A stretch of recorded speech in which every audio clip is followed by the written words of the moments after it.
I'm Jim Tech. You're watching Now Media. With me, Ian Burns, our managing editor out there in the nation's capital. Another sunny day here in the Okanagan. Still a little bit of smoke haze.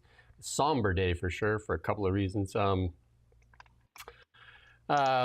shot heard around the world. And why is free speech so important? CBC has Carney's list. The temporary foreign worker program cheats our youth out of opportunities. Peak oil, hold on, not so fast. And can the Liberals spend less? 9/11 overshadowed, and more voices join call for bail reform here in Canada. All that and a lot more on the really big show. But you know, the story that is consuming all media outlets across North America for sure, and I imagine in the world. I haven't looked at a lot of the international stuff. I'm sure Ian has. But Canadian leaders coming out condemning the murder of Charlie Kirk too. You know, he's the guy that traveled around to college campuses and dialogued with youth on ideas. He was a master debater. He only had a high school education though. And he also started Turning Point USA and also had the favor of Trump there. You can see Charlie Kirk as one of the most powerful voices on the American political scene. This is from Brian Lilly. And the sad thing is that he had two young children, 31 years old. And basically his family gets to watch his assassination over and over and over again on the internet. Like you and I talked before we're going online here, that these people will never be able to go on the internet again without seeing this. And the same thing goes for that young lady the other day that was executed on the subway. Multiple angles. Dark day for democracy, both of those, and freedom and safety and all those things. There is an update. They have a person of interest here. Do you have that? Not that one, the one above that Ian showed that there was a person of interest. But we can play that clip there where they're talking about it first if we want, while you're trying to find that link for the person of interest they identified. What are we doing first? The person of interest or the clip from? Okay, so we're going to put that, they have identified a person of interest.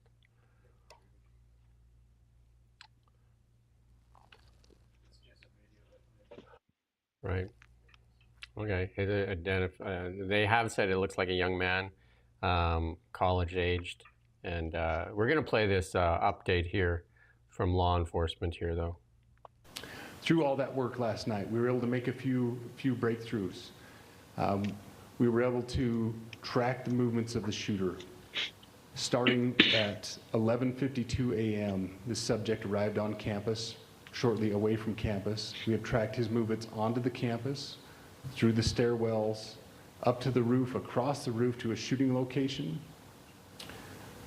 After the shooting, we were able to track his movements as he moved to the other side of the building, jumped off of the building, and fled off of the campus and into a neighborhood. Our investigators have worked through those neighborhoods, contacting anybody they can with doorbell cameras, witnesses, and have thoroughly worked through those communities, trying to identify any leads. We do have good video footage of this individual. We are not going to release that at this time. We are working through some technologies and some ways to identify this individual.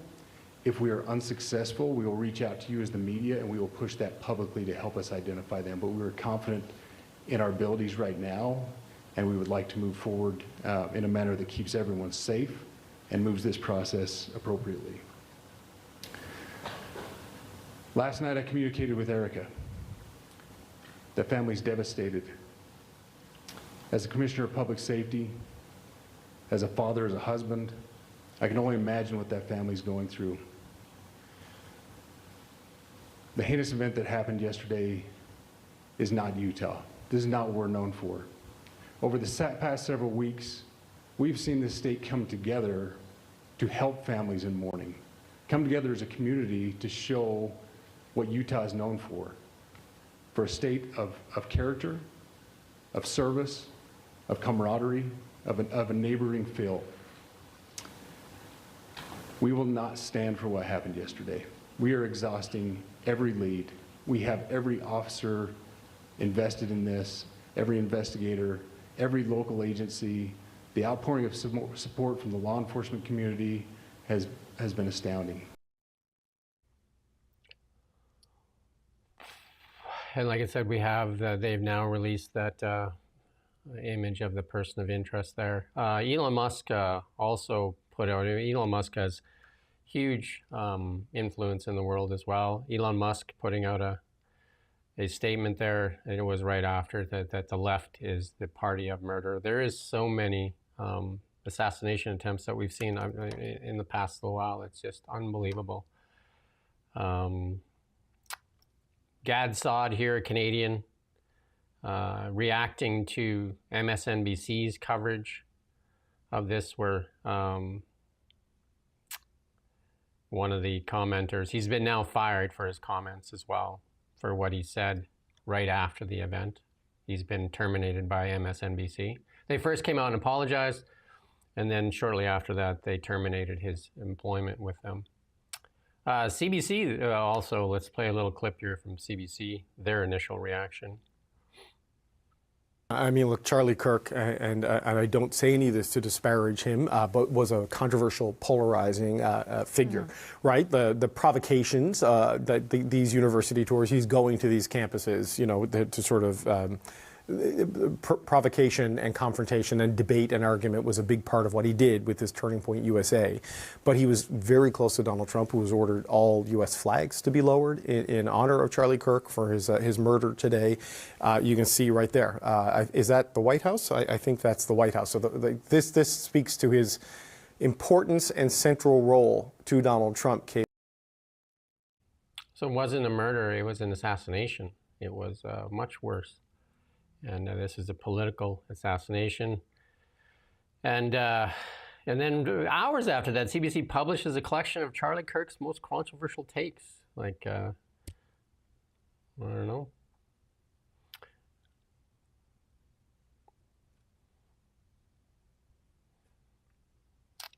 From our friends at the CBC.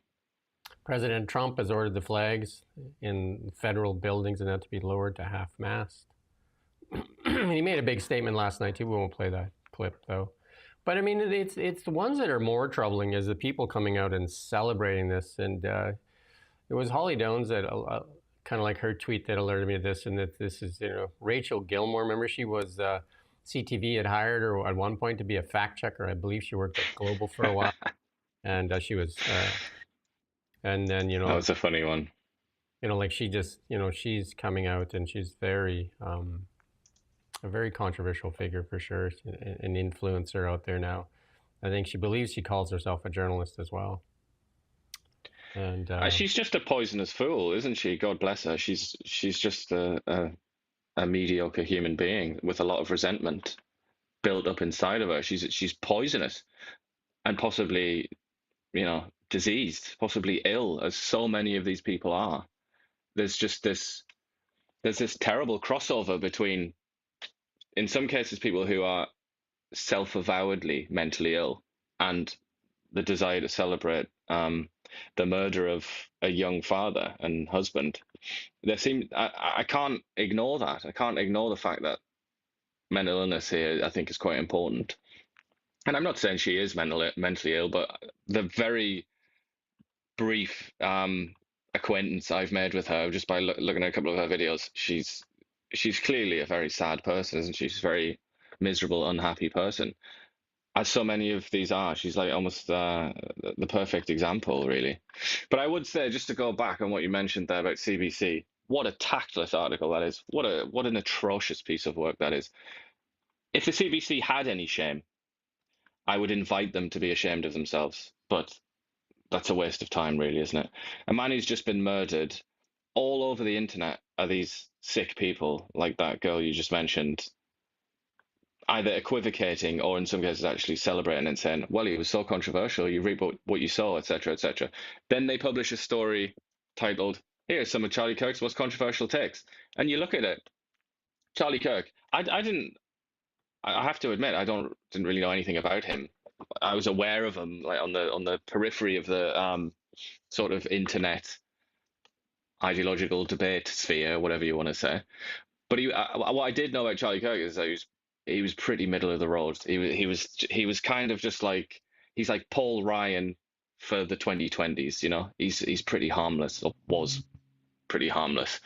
And then sure enough, you click in this link, and it's one of the most controversial takes he came out with is that he didn't like the word empathy. All right. Well, I mean, is that controversial? Is that controversial to anybody listening to this? What the hell? Also, that he agrees that the Second Amendment, he agrees with the philosophical justification from the founding fathers of the United States of the Second Amendment, which is that, yeah, it might be a bit dangerous, but it's worth it to preserve freedom. That some people might die because everyone has guns or has the ability to get guns. However, it's worth it because it preserves freedom. It helps the people resist tyranny. That's the argument of the founding fathers. Charlie Kirk just regurgitated that in a sort of modern way. That's controversial. He called COVID-19 the Chinese virus. I mean, that's a little bit sort of controversial, but what are you talking it's about? proven to be And that Charlie now. Kirk, like, just a reminder to Elon Musk, he doesn't seem to think anymore before he types and posts. He does the thinking after. I would just remind people, including him, that Charlie Kirk was absolutely loathed, despised, venomously hated by people on the real right, the actual far right, because he was a friend of Israel. He was very pro-Israel. And as a consequence, the right, which is just the American right, particularly now, is just obsessed with Jews in Israel. And that's why a person like Nick Fuentes is so popular. You just have to bear in mind for a second, just coming out immediately, okay, this guy's been killed. Oh, the left. There is a distinct possibility that it's a Jew-hating right-wing extremist. So don't be a fool, you know. But then again, I'm shouting into the void, aren't I? We're surrounded by fools. We're surrounded by these stupid people, and they're enabled by the internet to just go crazy. And there's no, I mean, I'm not saying that I want to limit the internet or anything like that, but the internet has really enabled us to see just how foolish quite a large number of people are. But, you know, nonetheless, you don't expect that from the CBC anyway. I mean, Elon Musk is one thing, but the CBC, they're supposed to have serious sort of editorial principles. They're supposed to be a serious publication. For them to have done that, atrocious. I'm going to play this clip here from a police officer that, you know, for him to come out, I don't know what he'll face for what he just said, but let's play this little clip here. You know, I told myself I wasn't going to make this video, but I'm going to make it. You know, when Joe Biden was falling upstairs and falling downstairs and falling off of his bike and crapping his pants in public, in front of the Pope, no less, sure, we poked a little bit of fun at him because it was embarrassing for us as a country. And then when he was diagnosed with cancer, I don't remember seeing a single conservative Republican wishing him to be unalived. But yet, you fucking liberals try to assassinate our president when he was running for office again. Not once, not twice, but 3 times.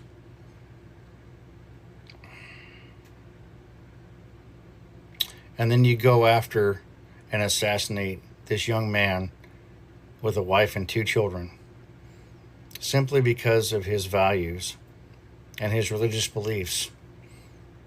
And also the fact that he was a shit-hot debater and you really stood no chance if you were on the opposing side with him. You can go watch that full clip yourself. Where did Ian go?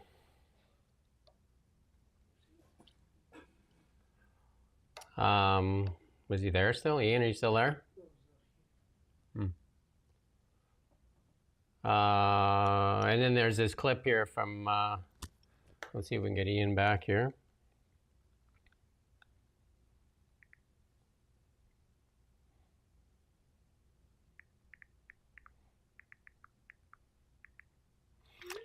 Anyway, there's this other one. Brian Lilly put this out. And this is a University of Toronto professor to put this out. I'm not even going to repeat the words that are said here. I'm just going to leave it there. And there's so much of this on the internet right now. People celebrating the demise of a young man that had 2 children and a wife, and just starting his life.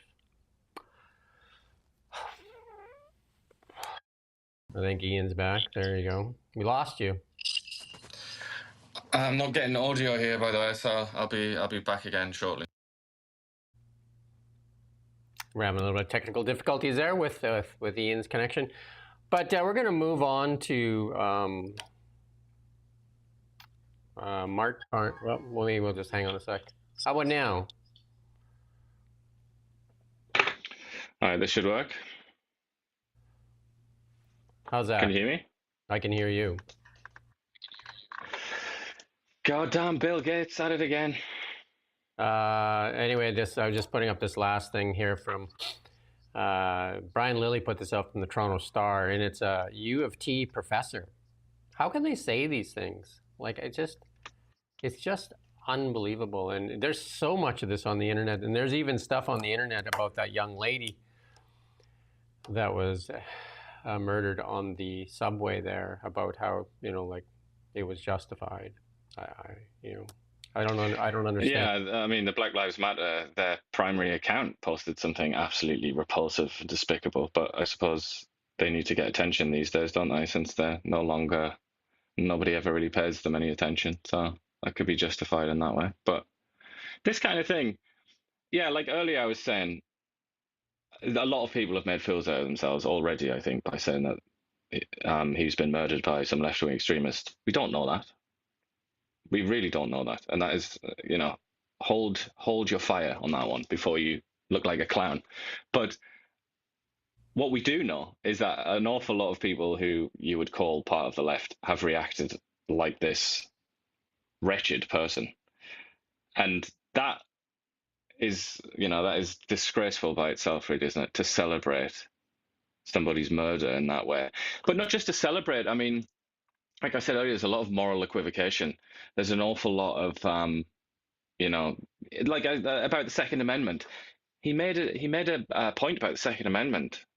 So I'm sorry, I'm not speaking ill of the dead here, but I'm just saying it's such a boring point, such a harmless, boring point about the Second Amendment that people have been making since before the Second Amendment was even written. Almost that exact point. And people keep posting that and saying, oh, well, he deserved to die. And then everyone's celebrating that. I almost feel it's like one of those things where I almost feel like some things are too complicated, too subtle, and too nuanced for the average moron to understand. So it's almost like, do we have to go back to having these conversations behind closed doors about serious sort of philosophical points because there are so many people out there who are too stupid to understand it? Because it almost does feel like that. And he also, another thing that the CBC highlighted, he spoke out in opposition of the Civil Rights Act from the 1960s and Martin Luther King as well. None of this should surprise anybody that's ever read a book.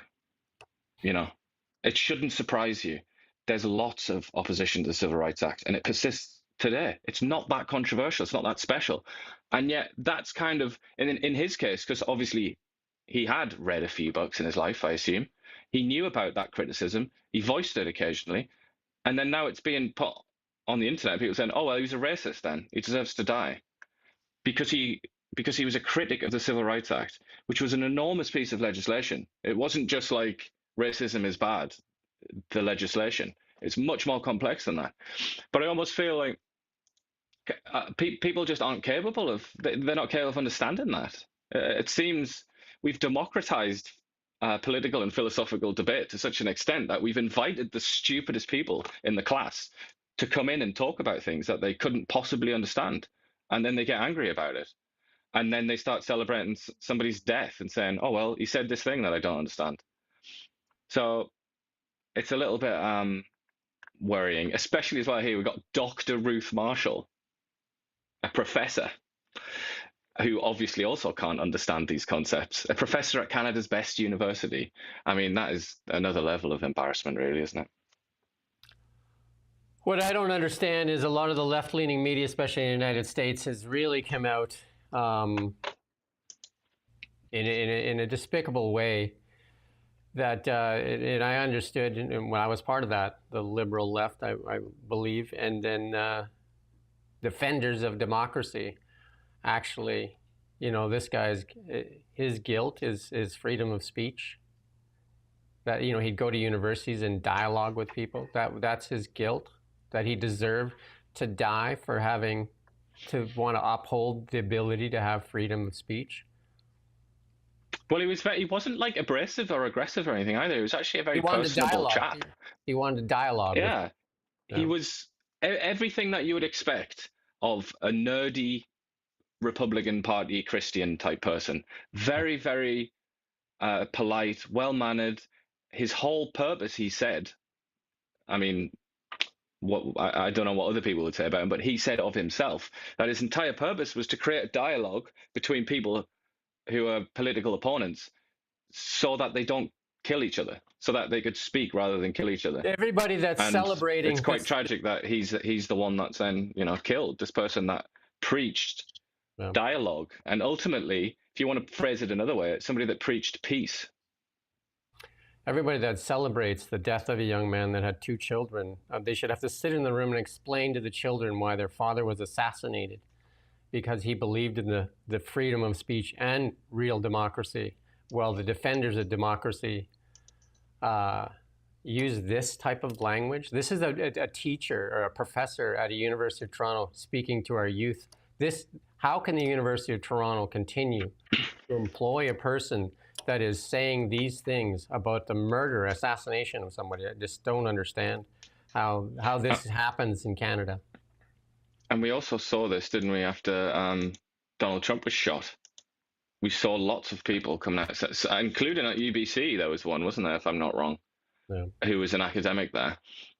I mean, academics, anybody that has friends that are academics or knows academics knows that a lot of them are actually very stupid, despite putting doctor in front of their name on social media and spending their entire lives in education. Some of them aren't very bright at all.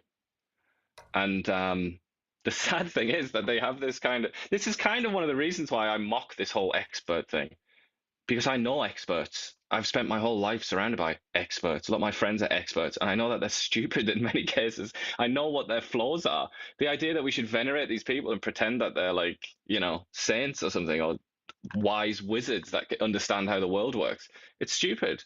And this woman is obviously just, I would argue, based on the evidence before me, is a bit of a dim person. She's a bit stupid, but she's at the University of Toronto, has doctor in front of her name, and therefore we have headlines. You know, it's kind of because that is a position of responsibility. I just feel like sometimes maybe we should take it with a pinch of salt if somebody has doctor in front of their title. Doesn't mean that they're better than you or that they know more than you necessarily. They might very well be quite stupid, as in this case.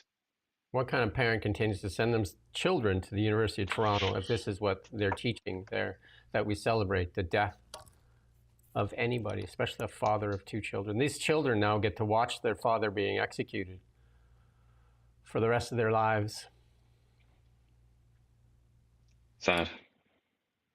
Absolutely abysmal. And they're just tiny, aren't they? They're only toddlers. It's terrible.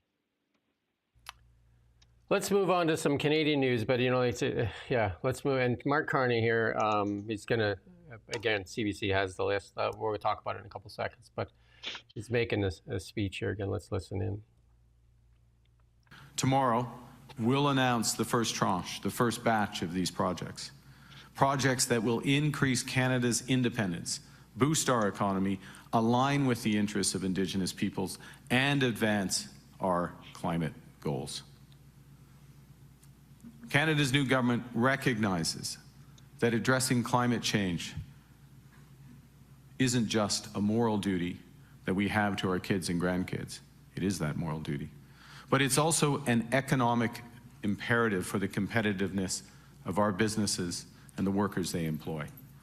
And so to those ends, this fall, we will release a new climate competitiveness strategy that focuses on results over objectives and investments over prohibitions.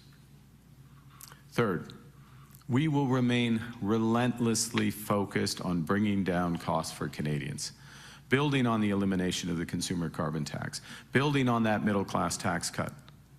For example, during the summer, we took a decision to uphold the CRTC's plan to expand mandatory wholesale access. That's a mouthful. Mandatory wholesale access. What's in it for Canadians? One thing. It will reduce broadband costs for Canadian families. That's why this government took that decision, because we are relentlessly focused on Canadian affordability. I'm glad that we're going to have Wi-Fi that anybody could get for $100 from Starlink in 5 minutes. Yeah. But there's no patronage if that happens, is there? It's just a contract between a private company and a private citizen. You don't have the nice middleman in there. Well, he said he's going to eliminate prohibitions. Is that prohibitions still C-48, C-69? Are those the prohibitions we're going to eliminate? Doesn't sound like it. Pierre Poilievre has a reaction tweet here. But it's the National Post. Carney says he understands the frustrations of pro-independence Albertans, and I would venture a guess that he had that meeting with Daniel Smith. We haven't heard much of that yet. But Daniel Smith is speaking right now, so we might hear of it relatively soon. We'll update it. Ian will listen with one ear.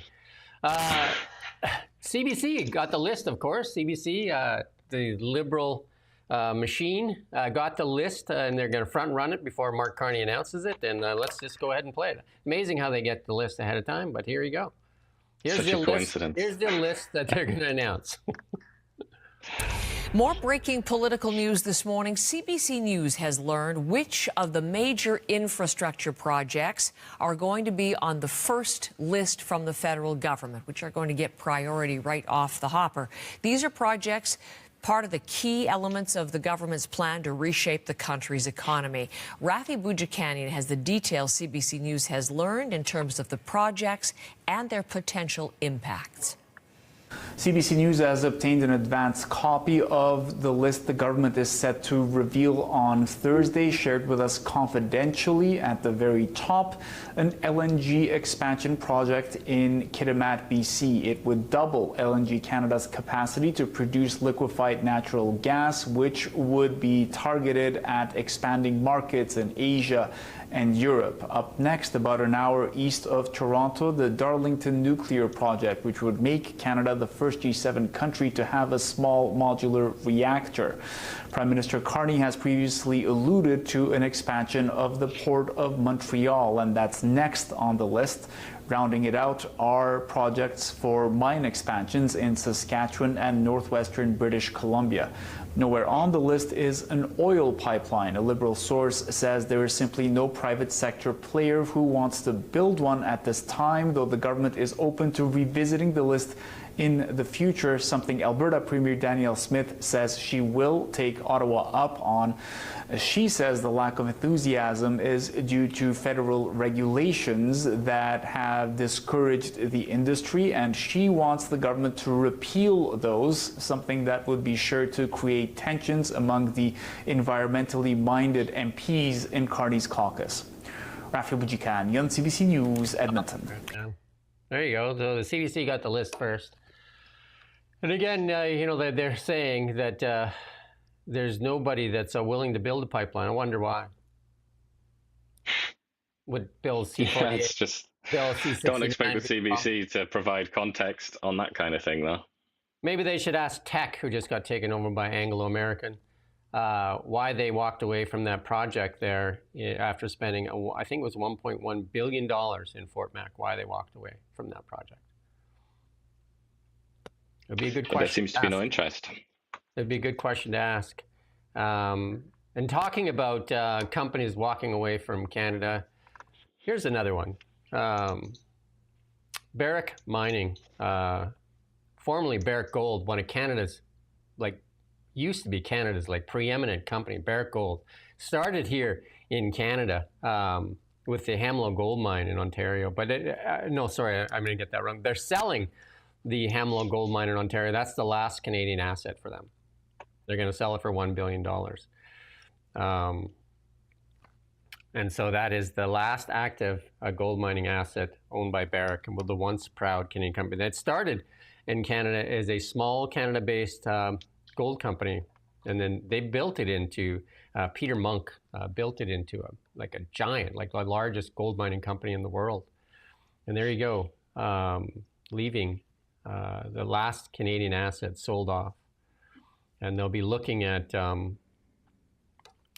Well, they have assets all over the world, but what it means to Canadians and what it means to Canada, it's a symbolic blow to Canada's identity, because Barrick was one of Canada's greatest companies. And, in that name, I think they took over Placer Dome, a whole bunch of names. I don't know if you know all these things. Hemlo, I think that was the biggest thing that they had at one point. Operating Mines of Canada remains, I don't know. It's a big loss. Then when you talk about tech too, again, now basically, they're going to keep their headquarters in Vancouver, but most of their operations are not in Canada. But that's a big loss, Barrick Gold. And then Interfor, another BC company. Interfor is curtailing lumber operations through year-end, affecting all regions, including Canada. It will reduce hours, reconfigure shifts, and lengthen maintenance holiday things. And this is all about their reaction to not only the tariffs, but also the interest rates and the lack of billing. We talked about it yesterday in Canada. We're seeing huge drops in housing starts here. And then this company started here in 1930s in Wonock, BC, incorporated in 1963, renamed Interfor in 2014, and has a head office in Burnaby. But and they expect lower output from Canadian mills into the year end as part of the North American pullback. They need to drop interest rates. I mean, if they want to use Canadian lumber, then lower interest rates so people start building. These are Canada's biggest companies. Canfor, we did the story on Canfor a year ago. What did Canfor say? Canfor says BC is no longer investable. That's what Canfor said. When they kiboshed their planned expansion into Houston, they're not going to go forward with it. They closed the Bear Lake mill. They cut production in Prince George. And they said there's no certainty here in Canada. Or British Columbia, they said at that time. Yeah, BC in particular, I think, is the businesses and investors are very down on BC, aren't they? And it's no secret why. I mean, just on its own, the question mark, whatever you think of that question mark, however large you think it is, there is a question mark about property rights in British Columbia. That is, if you want to kill an economy, if you want to kill investment, that's it, really. That's all you have to do. Just raise a little bit of uncertainty about property rights, and you will absolutely annihilate your economy. When have you heard the Liberal government talk about Suncor as a great Canadian asset? That's basically the only one that's really left, like in the big ones, right? Teck now gone, and that's going to be Anglo Tech or whatever, but basically, and then, Barrick saying that they don't really want any Canadian assets. That's huge. Barrick used to be like, and anybody that's watching this is older, understands what Barrick meant to Canada. Peter Monk gave a lot of money away here in Canada as well. I guess, apparently this is the fastest growing G7 country in the world, apparently, right? The nuclear thing is a deal. And David Eby keeps telling us as well, doesn't he, that BC is the engine of Canada's economy. And the nuclear deal, they're talking about that small modular reactor, has been a deal that's been going on forever, right? You're announcing it as a deal. That thing is supposed to come into fruition in a couple of years. But I mean, there is other countries in the world, like China's got a ton of these small modular reactors, right? But it's kind of like an untested technology. I mean, they talk about it a lot because you're supposed to get it out there a lot.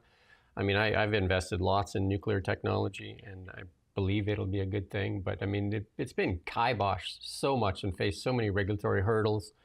And there's that nuclear, a large plant in UK that is, how much over budget is that plant in the UK, that nuclear power plant? God, yeah. Well, there's a couple actually, but I think I know the one that you're on about, which has been built by the French and funded in part by the Chinese. But then the British are like that. They're so stupid. I mean, we've talked a lot about the governing class in England. They make the governing class in Canada look like geniuses. They are so brain dead. Whereas I feel like that's not going to be the case with this one.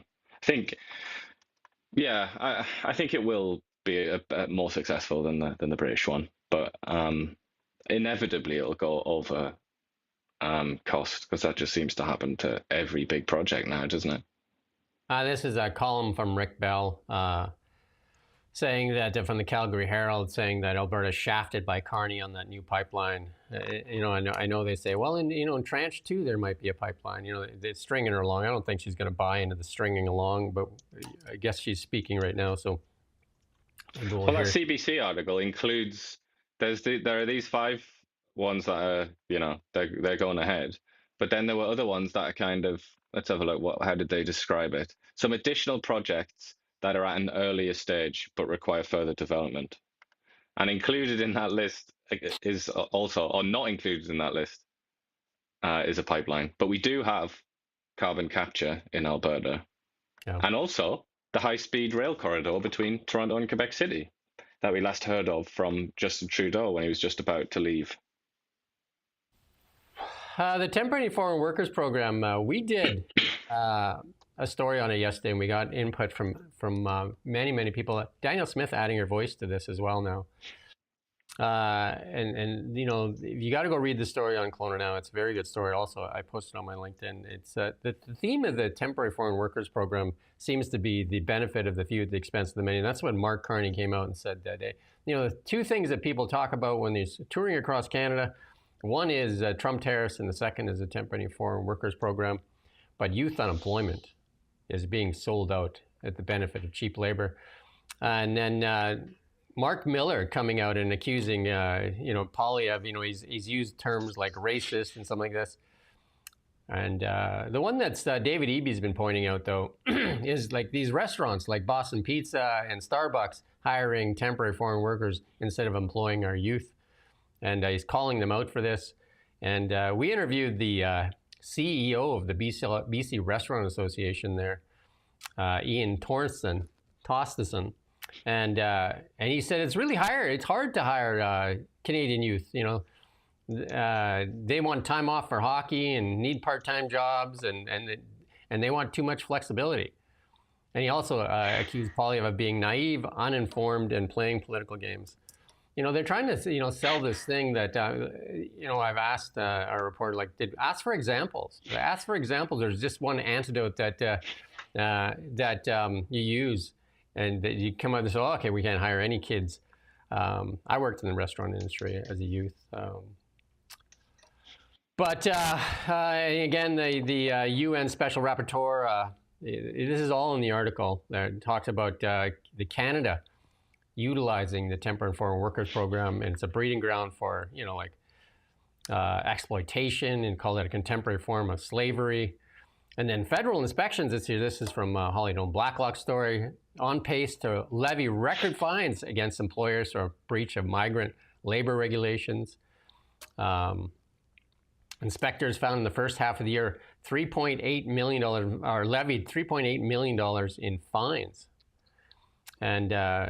And even Mark Miller back then said that we need stricter enforcement. To some extent, the country has gotten addicted to temporary foreign workers. That's from Mark Miller, but then he calls out Pierre Poilievre. But we're going to play the Wayback Machine and even listen to what Justin Trudeau had to say. Let's play the Wayback Machine here.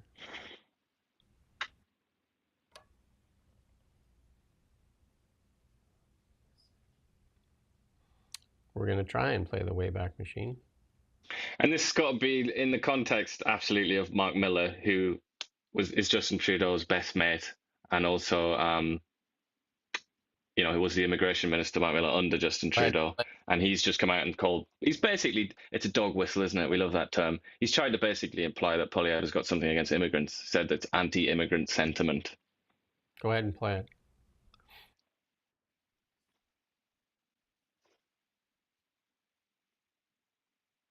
Temporary foreign workers, or whether it's international students in particular, that have grown at a rate far beyond what Canada has been able to absorb. To give an example, in 2017, 2% of Canada's population was made up of temporary immigrants. Now we're at 7.5% of our population comprised of temporary immigrants.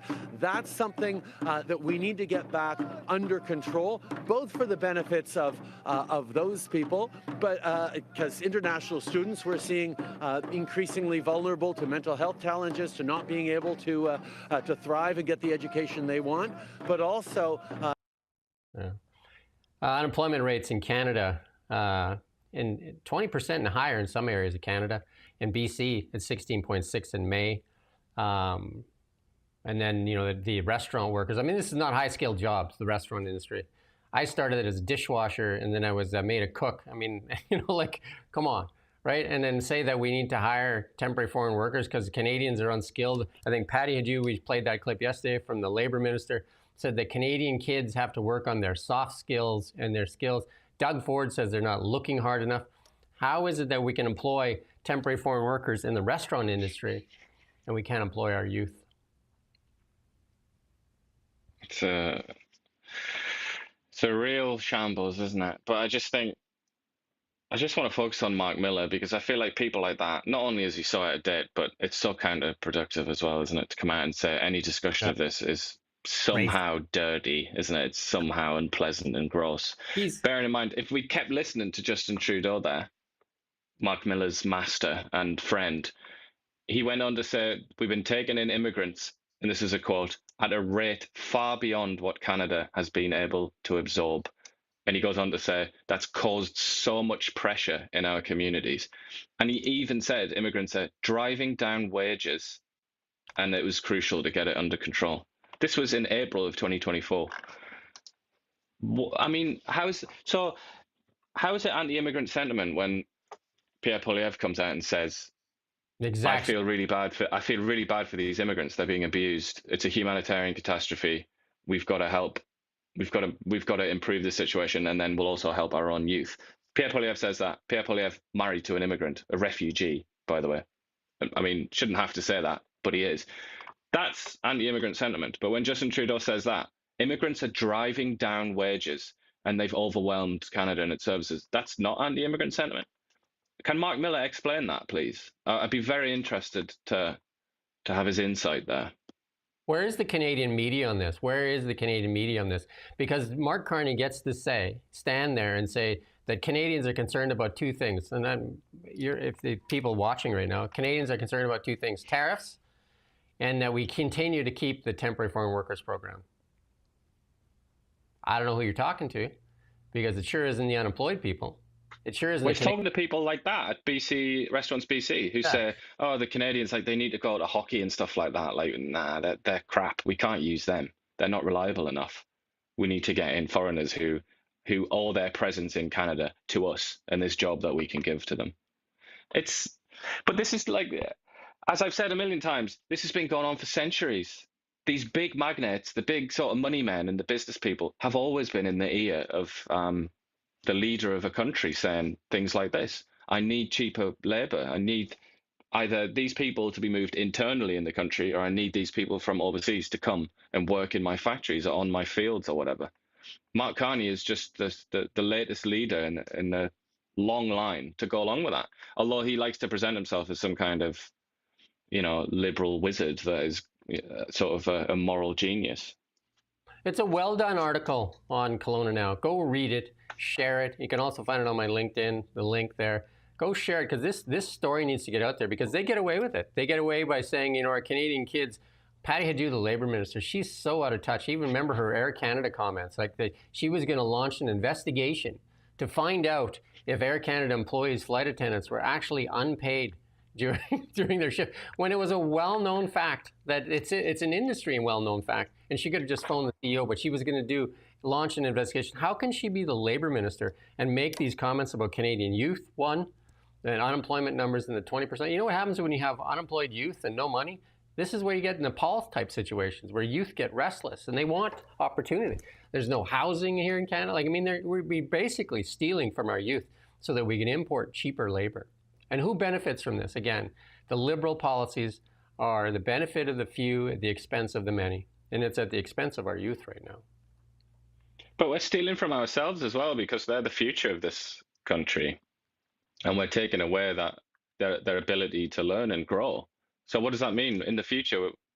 Presumably, we're going to experience a downgrade in what our people are capable of because of this screw up. And then, I mean, it's beyond that as well. I think we're kind of stealing from ourselves in that we're sort of destroying the reputation of the institutions that have made this country great in the first place. And that includes the economic institutions. Because like you say, they can't get a house, they can't get a job, they can't pay off their debts, they can't do anything. So why would they have any faith in the institutions? For example, the free market or democracy, that thing that we're told all the time that the Liberal Party loves. Why would you have even a tiny bit of interest or respect for democracy when it's brought you to this? If you're a kid that can't get a job, what use is democracy to somebody like that? I mean, I think what the Liberal government, because they're the ruling government, I'm not just picking on Liberals, they're the ruling government. They need to get a phone, they need to get a telephone, and they need to call some of these companies. Like, call up Barrick right now. Why are you leaving? Why? You're one of Canada's greatest companies. Why are you leaving? Why? That's a good question, isn't it? I mean, for all we know, they might have had that conversation, but off the record. But yeah, you'd think that they would make more fuss about it anyway. Why is it? Call Brookfield for that matter. Ask Mark Carney himself. Why did you leave? Yeah, we've got a connection, haven't we? We've got someone that has contacts. Why are all your investments in the United States? Why? And then you tell the Canadian public that Canadians want. Why not say major corporations want cheap labor? Say it that way. Be honest. Yeah, it's not like mom and pops, is it, who are crying out for these people? But like, it's a Canadian business people. It's like, kind of, yeah, but you need to specify a bit more there. And then they also say that nobody wants oil, and they need to get a Bloomberg subscription because here it is, the myth of peak fossil fuel demand is crumbling. Because turns out in this modern world, energy is everything. It's odd though. How many times have we been told that peak oil is coming? It's just around the corner, guys. Yeah. It's like, it reminds me a little bit of when you read things, cults and things that would emerge in the Middle Ages in Europe. It was like they'd say, Jesus is coming next year, guys. I promise you, the Messiah is coming next year. It feels like that. It has a religious cult-like quality where it's this peak oil nonsense. And they get their little graphs out and they say, look, peak oil. And then sure enough, it's revised again and again and again. It's funny because they step to the podium, they talk about carbon capture, got to do this, got to do that. And then at the same time, when they're out in Newfoundland there, they celebrate oil drilling out in the offshore drilling, right? It's like comedy at best, right? Because they know they can't stop some of those projects, but yeah. And this has got put in the wrong place, but the Alberta Premier is calling for the foreign worker program to be repealed and replaced, right? And she has like almost 200,000 non-permanent residents with a work permit in Alberta right now. Well, Alberta's unemployment rate is over 10% now? It's pretty high anyway, isn't it? So yeah, makes sense. Holly Doan's Blacklocks, we use her stories a lot, and it's great. She does great work. And she had a good tweet. I retweeted this for her because imagine if some of our Canadian media spent as much time filing access of information requests as they are obsessing over Ben Mulroney. I mean, the Canadian media just like losing their minds over Ben Mulroney right now. And there's something wrong with the parliamentary gallery, something wrong with CBC, and this mainstream media that is living off the government subsidies and handouts. And the Liberals know it, that they have them. They have them where they want them because the Liberal government is the only one that will continue to fund them. The Conservatives said they will defund them.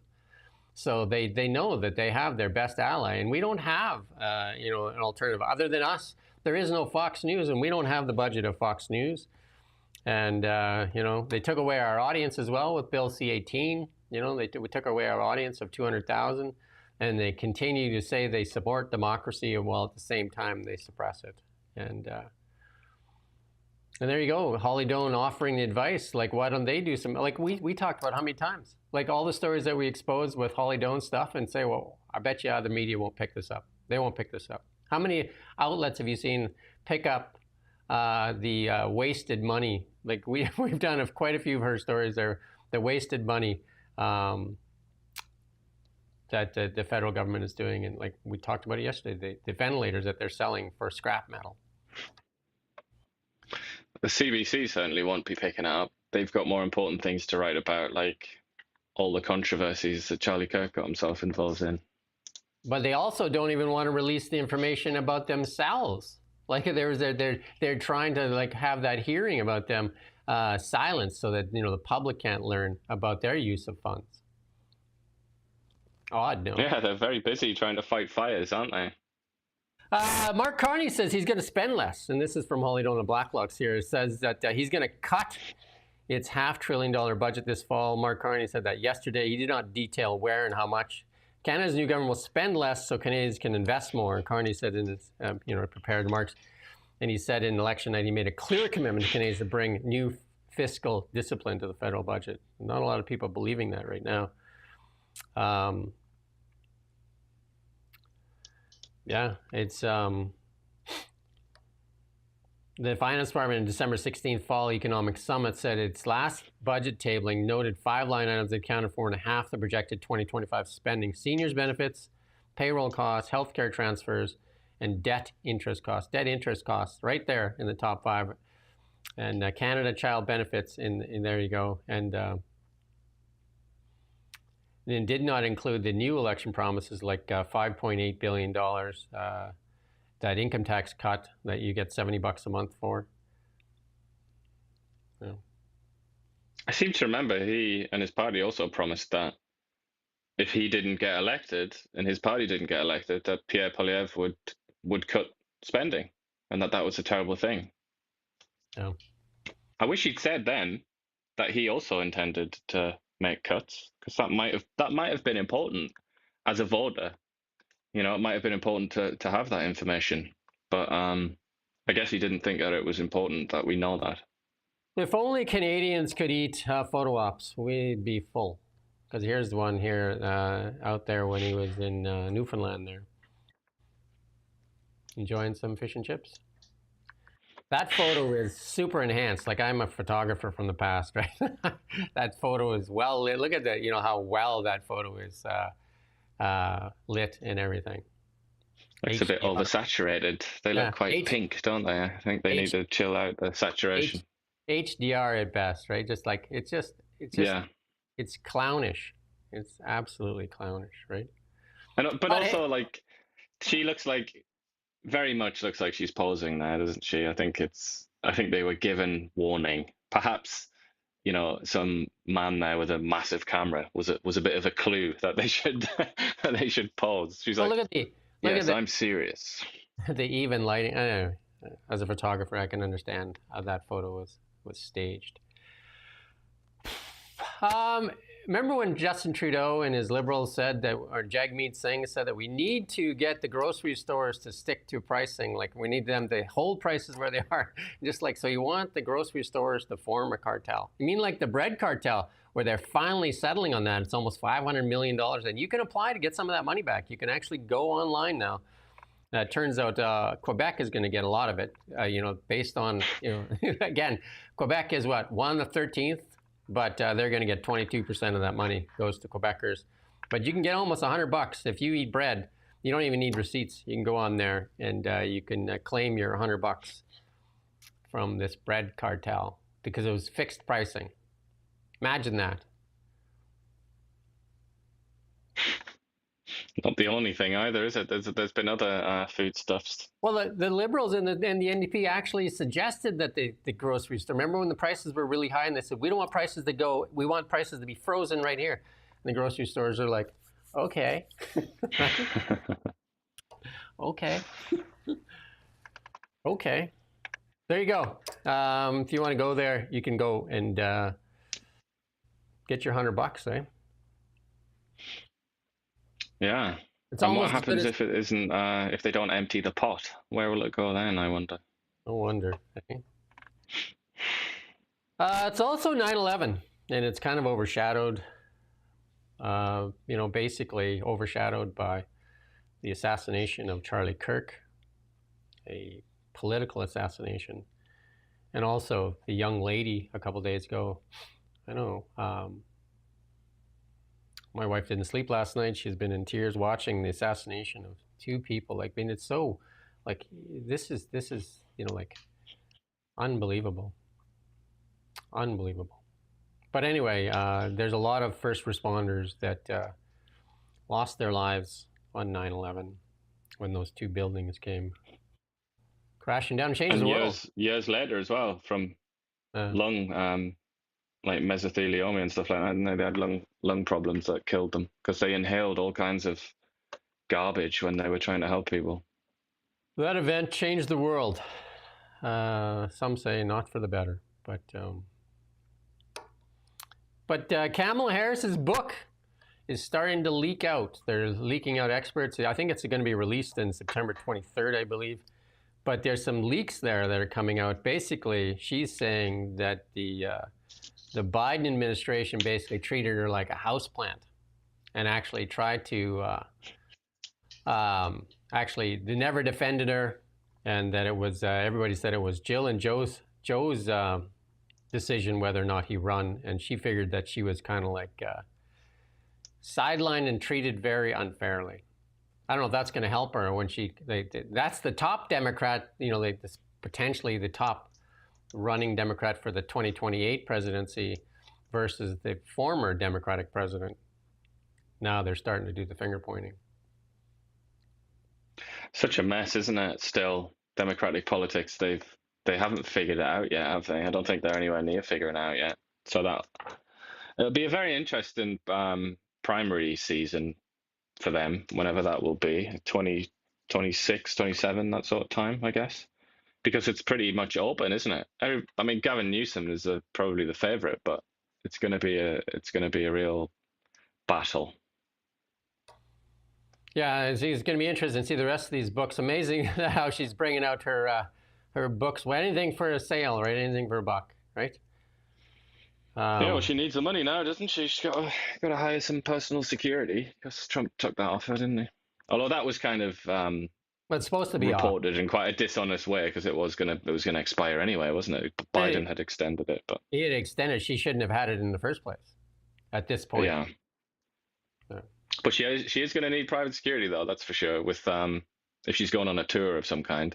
Although I imagine her tour will consist of, the usual ABC, MSNBC with the studios. He's coming to Toronto. Didn't you get your ticket? I think it's in November. Oh yeah, I forgot actually. I forgot about that. Yeah, indeed. Maybe they'll have How can I forget about such a consequential person and her doings? Maybe they'll have that famous University of Toronto professor introduce her on stage. Good chance that she'll be there. I Googled her earlier on, and it turns out that she's a political science professor, so almost certainly she'll be interested. Looks like Keir Starmer's at work there. He fired Britain's ambassador to the U.S. over his links to Jeffrey Epstein. So U.S. Peter Mandelson fired by Starmer after it was revealed he had referred to child rapist Jeffrey Epstein as his best pal. Just repulsive. Peter Mandelson as well. He's not just a randomer. He was like Tony Blair's, very close with Tony Blair. He's been on the scene for a long time, and he's a very famous figure, very powerful figure on the sort of British liberal left sort of thing. A lot of Brits linked to Jeffrey Epstein as well. Seemed to be a favorite. Yeah, Andrew was a fan. Prince Andrew, yeah. And then Brian Lilley, I think he put out this tweet here saying that if they lift the tariffs on the heavily subsidized Chinese EVs, and we've said it too, that it'll likely end auto manufacturing here in Canada. That would be the end of Ford and GM would just pull out, I think. But it also completely contradicts what they've been saying about Buy Canadian and even a lot of the commentary around the BC Ferries deal coming out of the mouths of the likes of Chrystia Freeland. where she's saying things like, they don't compete fairly and so on. That's also true about EVs. But then the other thing is they've got themselves in a terrible knot, haven't they? Because they keep saying that EVs, getting 100% EV uptake will sort of save the planet somehow. They've got themselves, they've convinced themselves and their supporters that that's true.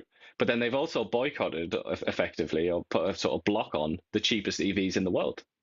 Yeah. So Again, I mean, they're just tangled. They're tangled, and like they're being pulled in lots of different directions here, and they're kind of a victim, or they're victims of their own contradictions and inconsistencies.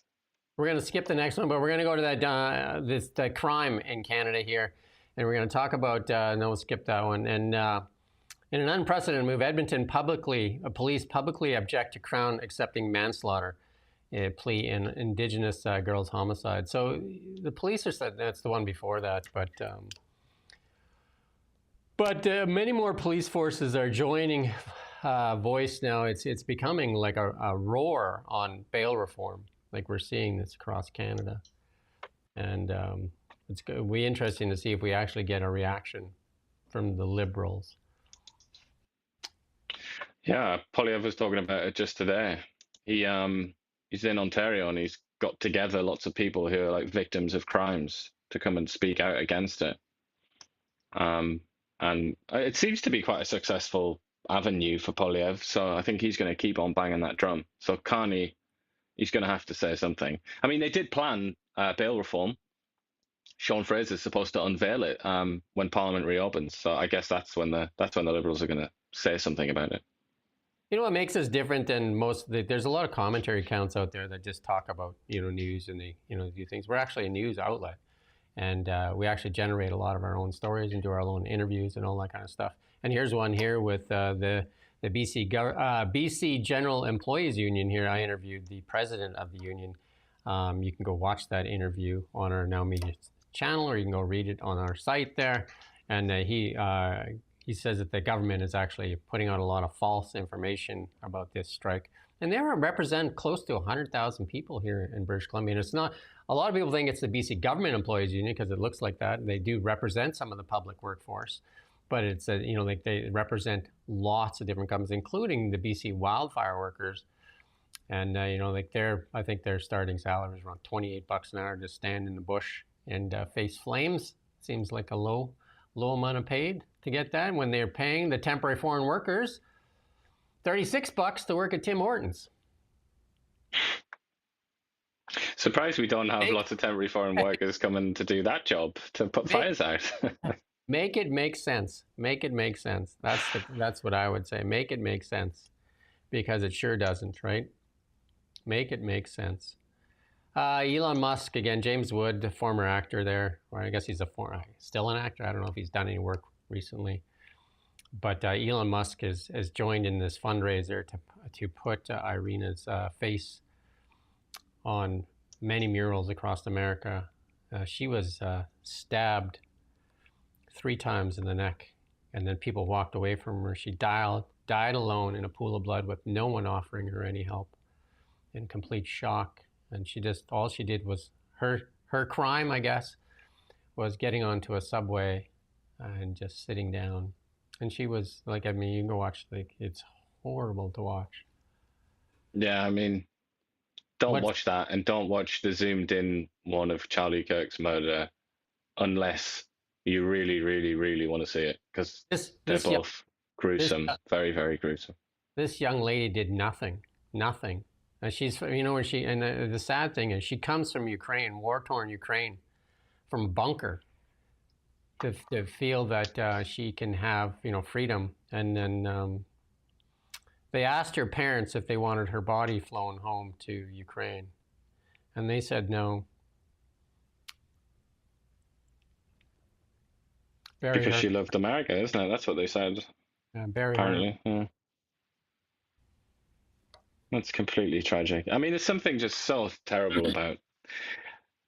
People have pointed out why. It's because she looks so, well, she's so young, isn't she? But she also looks so kind of fragile. Like, there's no way she could defend herself. Not that she even had the opportunity, because it was like a sneak attack, wasn't it? But like, there's quite a lot about this murder that is particularly heartbreaking. And obviously, like you say, that she was a refugee. Hard to swallow for sure. And the sad thing is some of the reaction from the media as well. Some of the reaction from the media is just like, even on my LinkedIn, somebody posted that because I posted it and said how sad this was, that I was supporting racist laws. I'm just like, what are you literally talking about? Well, that was a theory of quite a lot of people in the newsrooms in the US. They didn't want to do it because they didn't want to cover the story, because they didn't want to embolden, or whatever word they would use, nasty people and things like racism. But I mean, this is the thing. This is the problem with having closed off media sector, and like we have in this country. A few editors can make decisions like that, and then the story really does kind of die. At least in America, that is such a big pluralistic population and society that story was able to break through that attempt to block it. Oh, anyway, that's our show for today. We're back tomorrow. Apparently, somebody thinks our video title is a joke. Yeah, imagine that. Valkyrie Reborn as well. Big Wagner fan, apparently. I actually own a Valkyrie motorcycle. If you want to buy it, I'll sell it to you. Anyway, we're back tomorrow. Thank you for watching. Share, like, do all those things. Help us get a bigger audience. The Bill C-18 has taken away our audience of 200,000 that we earned serving our community. But Bill C-18 continues to suppress local independent media here in Canada, while they continue to fund the CBC with more and more money, which they funnel into the pockets of the executives. And apparently, the biggest concern in Canada, the second biggest concern, is more temporary foreign workers. Canadian youngsters are just not good enough. Not the unemployed youth, right? And Doug Ford said, just like, sharpen your skills. Okay, Doug. Thanks, Doug. Well, he said, it might not be the job that you want, might be in fast food, but you'll get there, you'll get started. It's like a lot of this conversation is specifically about fast food, but exactly, Doug. Over his head. Exactly, Doug. Why don't you offer the youth the $36 an hour for these jobs, right? Apparently. Why don't we just all take a moment and start to care about each other and understand that people, this young lady had a family, this young man had a family, and stop with the hate and rhetoric and recognize that life is precious. With that said, we do thank you for watching Now Media. We don't just report the news. We live here too. We're your neighbors, bringing you stories that matter to all of us. No government funding, no outside influence. Kelowna Now, local, independent.